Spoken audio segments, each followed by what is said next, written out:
Did you know that the deepest secrets aren't locked away in high-tech vaults, but sealed between the pages of a simple book? Our story begins in 1953, in the heart of Washington, D.C., at the District Archives. This is the place where the nation's history is meticulously cataloged and preserved. But on one particular day, a man named Elias Vance, a senior archivist, vanished without a trace. The official report was tidy, citing natural causes, case closed, but something was missing, something irreplaceable. It wasn't a classified document or a piece of priceless art.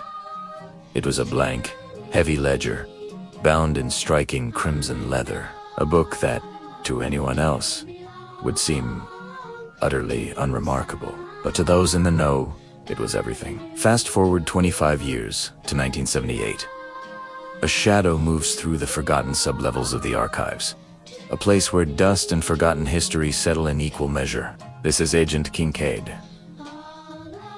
a covert operative so deep undercover that even his name is just a whisper. He wears a black, sound-dampening mask, not just to hide his identity, but to mute the echoes of the past that linger in these halls. His mission is singular and absolute.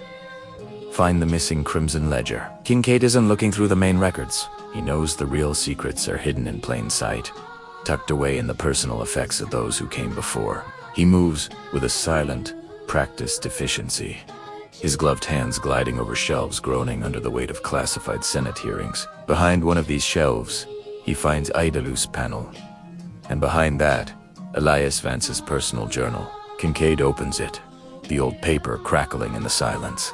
The final entry sends a chill down his spine, a cold that has nothing to do with the damp basement air. Vance's handwriting is a frantic scrawl, detailing a book he called the Crimson Index.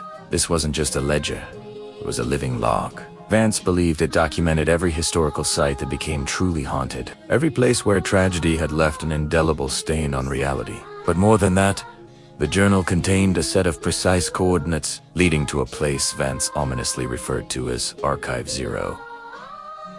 Kincaid memorized the numbers. His search for the book was over. His journey to its source was just beginning. The coordinates lead Kincaid to a place that barely exists on any modern map: Port Crimson, Maine.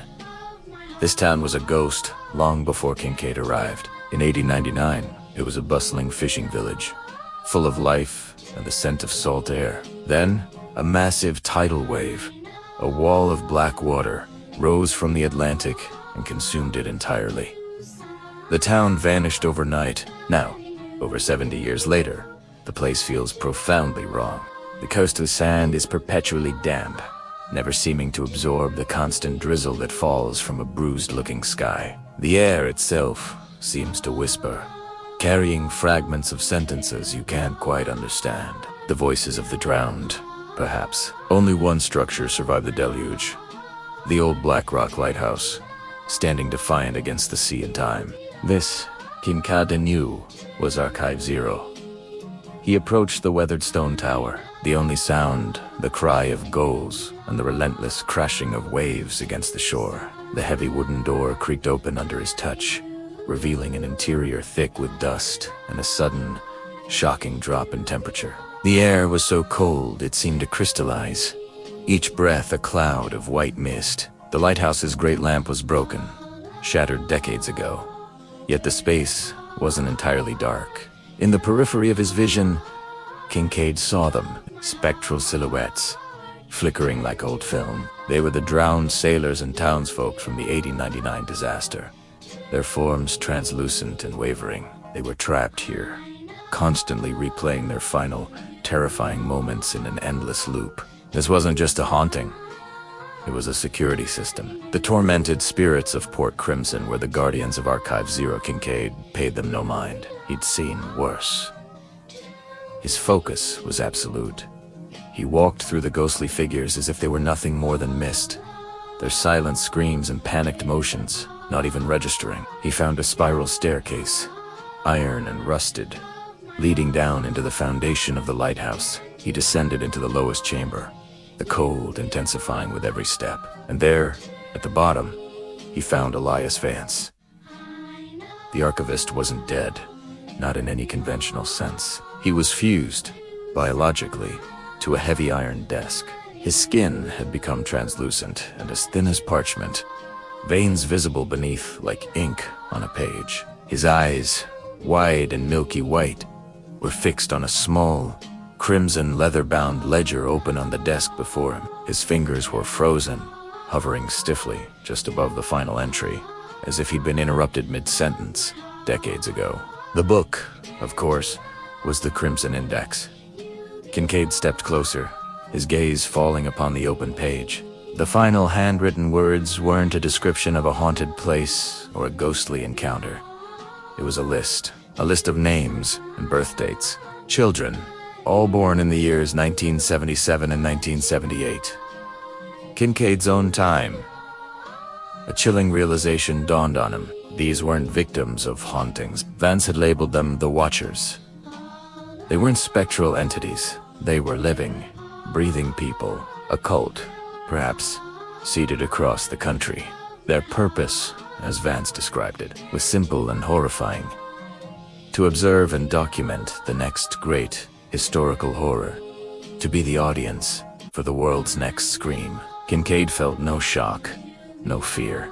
He was a professional, and this was just part of the job.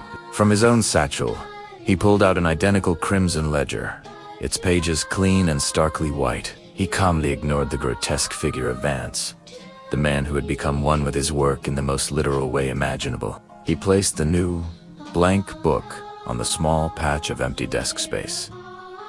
With a steady hand, Kincaid opened the new ledger. He was not here to investigate the mystery of the Watchers, or to save Elias Vance. He was a maintenance agent. His job was to prepare the next archive, because this one, the old lighthouse, was failing. The containment field, generated by the looping tragedy, was weakening. He wrote the coordinates of his next destination on the first pristine page. Then, he activated a small thermite-based self-destruct mechanism he had placed at the base of the stairs. As he walked out of the lighthouse, masking his face against the sudden roar of the device igniting, he didn't look back. The old secrets, and the man who kept them, were being sterilized by fire and heat. The Crimson Index remains there, in the decaying, superheated heart of the lighthouse, waiting for the next poor soul to find it. But the story doesn't end there. The Watchers are out there. They're growing up now, oblivious to their purpose, awaiting the instructions that will one day be delivered. They will eventually come looking for the book, drawn by an instinct they don't understand. And Agent Kincaid, his final mission was now written in the new ledger he carried. It simply read, "Begin the next index now." The cycle continues. The archives must be maintained, and history, especially its darkest chapters, always needs a keeper. Thanks for watching. If you're fascinated by stories that blur the line between history and horror, make sure to subscribe and hit that notification bell so you don't miss our next descent into the archives of the unknown.